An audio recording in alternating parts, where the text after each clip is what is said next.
Hey everybody, you know they say a technician's only as good as his tools.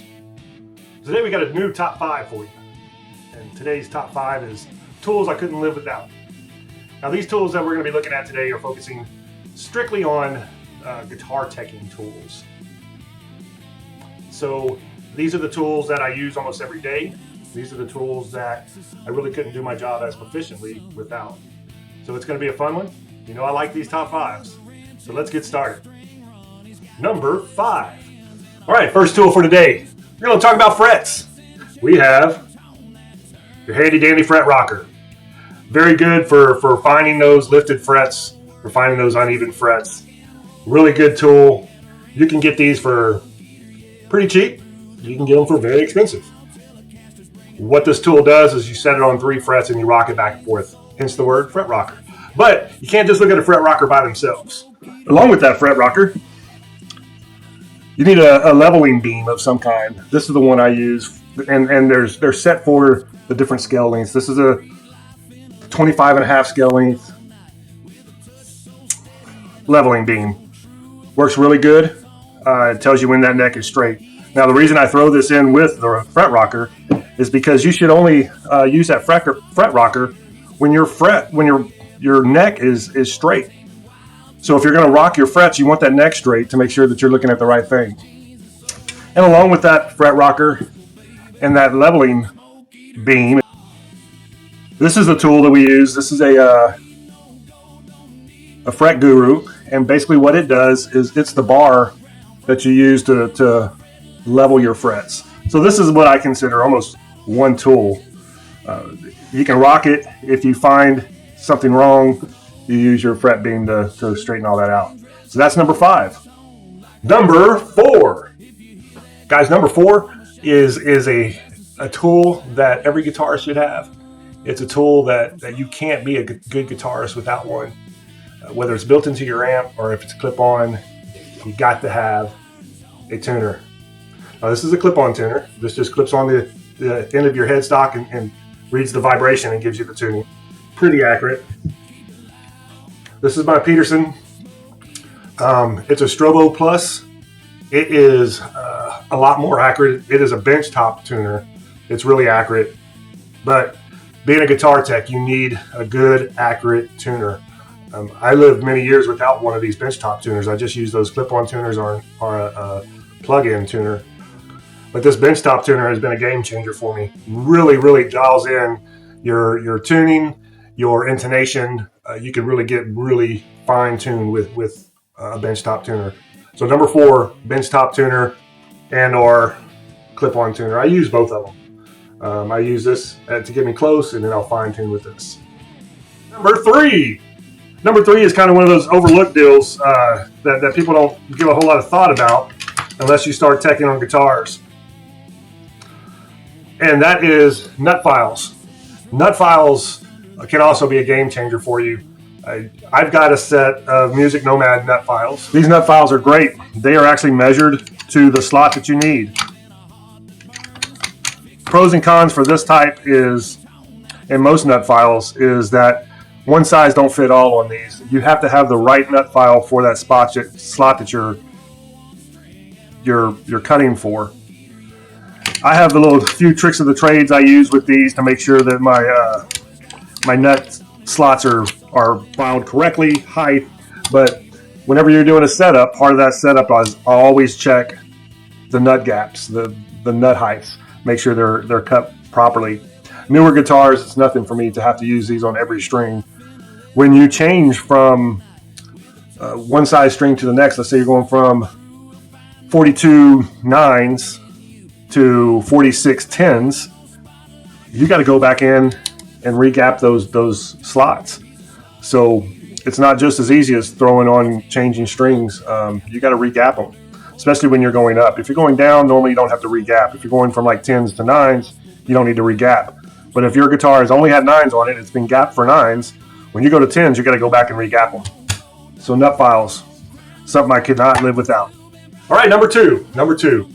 Filler gauges and an action gauge are almost mandatory if you want to do any kind of tech work. I've said this in the past in other videos, but guitar teching we doing fractions of millimeters, fractions of inches, to the thousandth of an inch. And you can't do that without those filler gauges and action gauges. So let's take a look at a few of them that I have. All right. One of the first ones I ever used were just a set of mechanic filler gauges. These are typically what you find at any AutoZone or anything like that. You can find these filler gauges. They are marked with the sizes on there. But the problem I had with using these filler gauges was I had to either write down or memorize what the proper gaps were for these. So although I started off teching with these and I've used them for several years, when I came across these Music Nomads that are specifically for the job that you're doing, like this is for your neck relief. This one is for your nut heights. So specifically for those usage. Now, again, right along with those filler gauges, you have to have the string action gauge. Do you have to have them? No, you can actually use filler gauges. But this makes it quick and easy. I like this one from Music Nomad for a couple of reasons. It gives you both the standard and the metric side to them, but the white lettering is a lot easier to read against that black background when you're checking those strings than the opposite. When you have the either a silver or a white background with black lettering, it's easy to lose those gaps into that void area. So this helps out a lot, the black on white. Really like this one.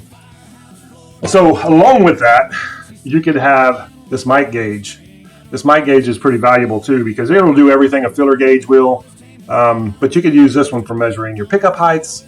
You can use it for measuring saddles. You can use it for measuring nuts. All your precision, you can go right off of here.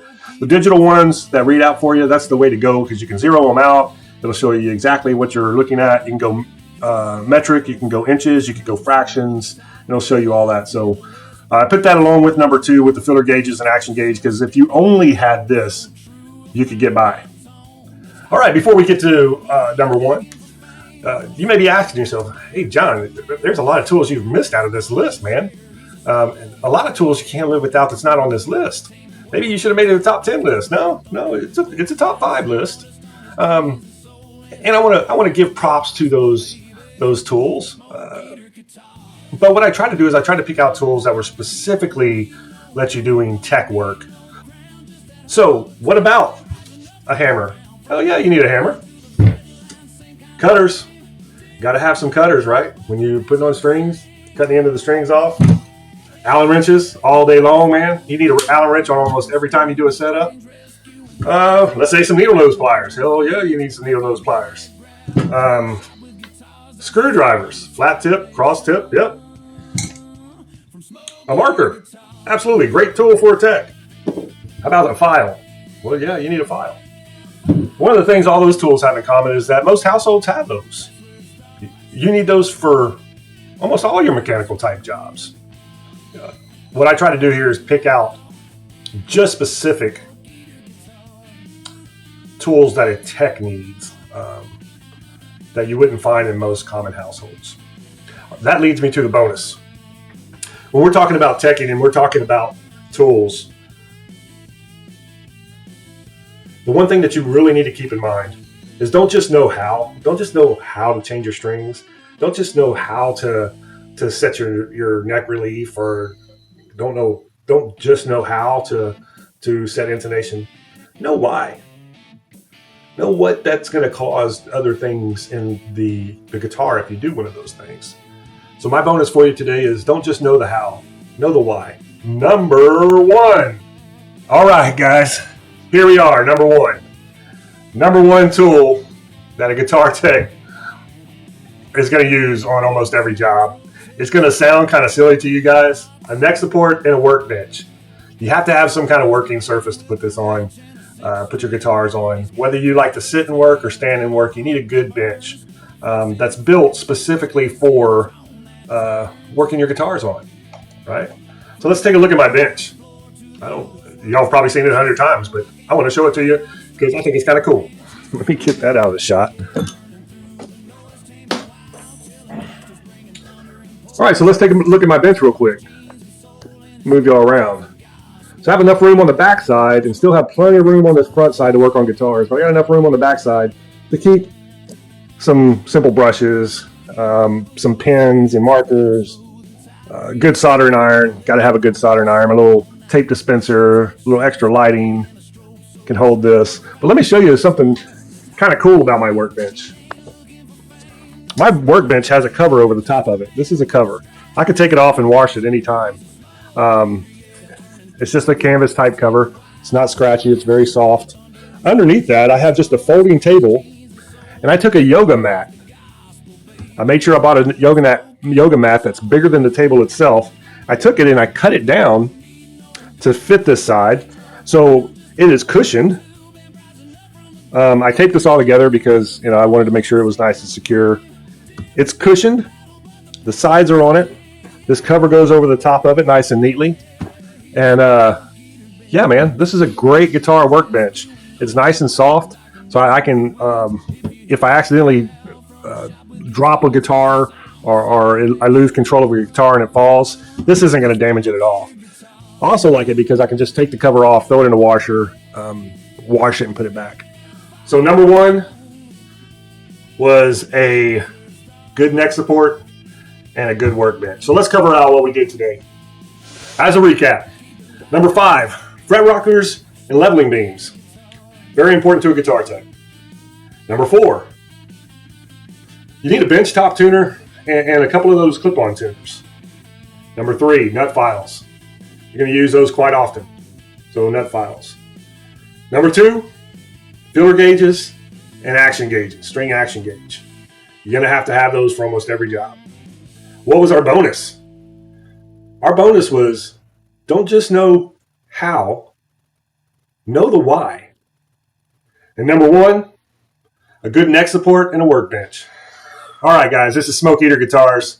I'm John. This is another top 5. We are saving rock and roll one guitar at a time. And cut.